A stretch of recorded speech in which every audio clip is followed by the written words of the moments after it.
Welcome to episode 18. I think certainly in the UK, the first time lots of people really start thinking seriously about their career is when they take their options. So in the UK, in year 9, you have an opportunity to select the subjects that you're going to take forward into your GCSEs and then ditch the ones, geography, that you are not going to take forward. And yet, when I think about all of the information before that moment of being, say, 13 and 14, there are so many conversations like, what do you want to be when you grow up? What do you like school? Or they used to say this thing to my daughter. And I remember a little face because she'd only just turned 4 when she started school. She's an August birthday. And everybody in the street, because I'd be out with my son as well, are you looking forward to it? You're looking forward to school? And her little face was just like, almost like, I don't know what it's going to be like. So I can't tell you if I'm looking forward to it. And she's also been always very discerning, almost like, well, I'm not going to make up my mind until I get myself in there and I see if I like it, and then I'll let you know. So for me, when I was from about being 4 years old, I kind of knew what my skill set was, which sounds really bizarre because 4 is very young, but I had a very connected sense in my body of what I liked, what I didn't. And also because it was the 80s, like to be a little girl and go, I don't want to do that, I don't like that, that was very much frowned upon.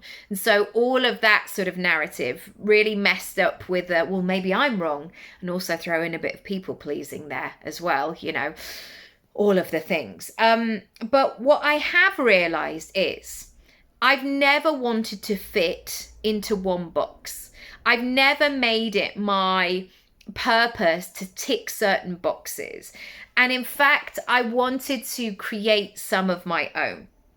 And many of my clients have been in the same boat. They've had their own sort of interesting Venn diagram that they kind of overlap into. And they're really ambitious people, my clients. They come with a long list, they come with a vision, an idea, and all of these things. And the first thing I always make a focus on is feeling good. Because if you can feel good and clear and grounded and centered and present in the moment, and be able to cultivate that feeling within yourself, I think that you become quite unstoppable, because then in the hardest of times and the most difficult of challenges, you know that you can come back to that place where you go, deep breath, I can be here and I can do what is needed to be done. I also think that when people are ready for a change and they come and see me and have a conversation with me and with themselves, they have got themselves in a state where maybe they've ticked boxes that they had no intention of ticking. Like somebody almost like sent the piece of paper over for them to sign, and then they go, oh, actually, I don't know if I want this. And yet they're signing it and they're going along that path.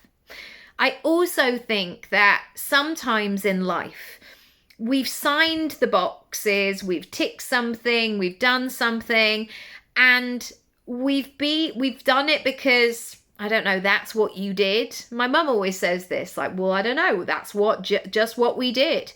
But sometimes there's these moments in our lives where we hit a certain age and then you go, this is outdated. I think I found this with my people pleasing and my like being a lovely girl.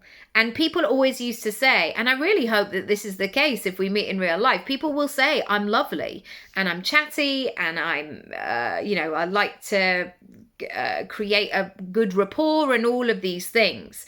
But sometimes I equated being lovely and being nice and being a bit of a pushover and just being like so grateful and happy to be there. And I definitely feel like in the last 5 years, I've really found that fire within myself. And I think it's really important. I also think there are times in life where we block and stop ourselves because of our labels.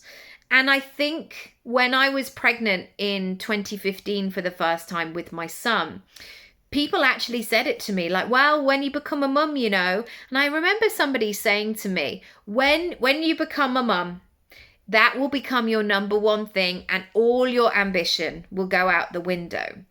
And I remember thinking, oh my goodness, maybe that will be true.